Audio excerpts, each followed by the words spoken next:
21ஆம் தேதி அனைத்து கட்சிகளின் ஆலோசனைக் கூட்டத்திற்கு மத்திய அரசு அழைப்பு. நாடாளுமன்ற பட்ஜெட் கூட்டத்தொடரை சுமூகமாக நடத்துவது குறித்து ஆலோசிக்கப்படும் என தகவல். திருச்சி அபுதாபி இடையே ஆகஸ்ட் 11ஆம் தேதி முதல் 4 கூடுதல் விமான சேவைகள். வளைகுடா நாடுகளுக்கு செல்லும் பயணிகள் வரவேற்பு. பாஜக எம்எல்ஏ நயினார் நாகேந்திரன் சிபிசிஐடி அலுவலகத்தில் விசாரணைக்காக ஆஜர். மக்களவைத் தேர்தலின் போது 4 கோடி ரூபாய் பறிமுதல் செய்யப்பட்ட வழக்கு தொடர்பாக விசாரணை.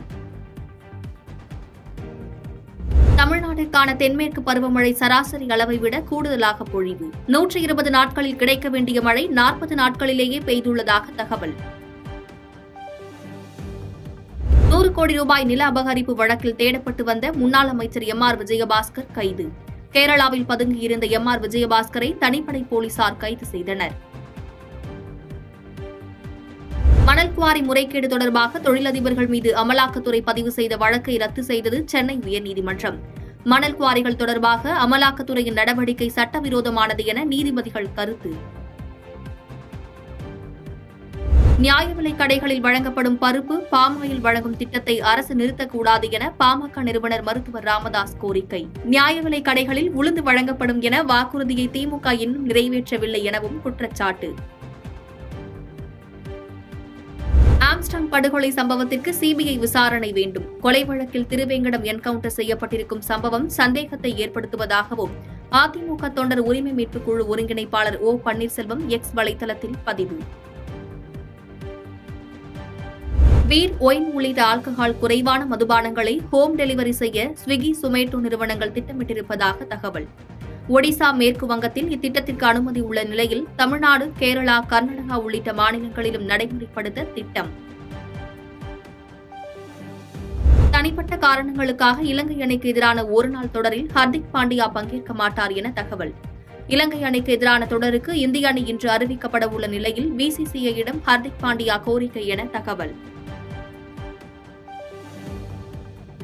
காற்றழுத்த தாழ்வு பகுதி உருவாகுவதால் வலுவடையும் தென்மேற்கு பருவமழை. வரும் 5 நாட்களுக்கு வட மாநிலங்களில் கனமழை தொடரும் என கணிப்பு. காவிரியில் இருந்து தமிழகத்திற்கு உரிய தண்ணீரை திறக்காத கர்நாடக அரசை கண்டித்து டெல்டா மாவட்டங்களில் ரயில் மறியல். தமிழக அரசு உரிய அழுத்தம் கொடுக்கவும் விவசாயிகள் வலியுறுத்தல். புதுக்கோட்டையில் 97 நட்சத்திர ஆமைகள் பறிமுதல். வெளிநாடுகளுக்கு கடத்துவதற்காக பதுக்கலா என விசாரணை. காவிரி விவகாரத்தில் அனைத்து சட்டமன்ற கூட்டம் தொடங்கியது. முதலமைச்சர் மு.க.ஸ்டாலின் தலைமையில் ஆலோசனை. விக்கிரவாண்டி தொகுதி சட்டமன்ற உறுப்பினராக அன்னியூர் சிவா பதவியேற்பு. முதலமைச்சர் ஸ்டாலின் முன்னிலையில் பேரவைத் தலைவர் அப்பாவு பதவி பிரமாணம் செய்து வைத்தார்.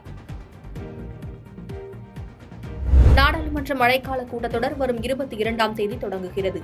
முதல் நாளிலேயே மத்திய அமைச்சர் நிர்மலா சீதாராமன் பட்ஜெட் தாக்கல் செய்ய இருப்பதாக தகவல்.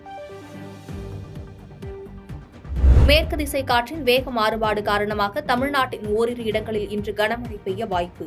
இந்திய வானிலை மையம் தகவல். சென்னையில் ஆபரண தங்கத்தின் விலை சவரனுக்கு 360 ரூபாய் உயர்ந்து 54,640 ரூபாய்க்கு விற்பனை. வெள்ளி விலை கிலோவுக்கு 200 ரூபாய் குறைந்து 99,500 ரூபாய்க்கு விற்பனையாகிறது. சென்னை கோயம்பேடு காய்கறி சந்தையில் தக்காளி விலை கிலோவுக்கு ஒரே நாளில் 40 ரூபாய் உயர்ந்து 90 ரூபாய்க்கு விற்பனை. மழை மற்றும் வரத்து குறைவு காரணமாக பச்சை மிளகாய் விலை, கேரட் உள்ளிட்டவை விலைகளும் உயர்வு. பாதகம் செய்பவரை கண்டால் நாம் பயங்கொள்ளலாகாது பாப்பா. மோதி மிதித்து விடு பாப்பா, அவர் முகத்தில் உமிழ்ந்து விடு பாப்பா. அண்மை செய்திகளை உடனுக்குடன் தெரிந்து கொள்ள இணைந்திருங்கள் இயம்நாடு தொலைக்காட்சியுடன்.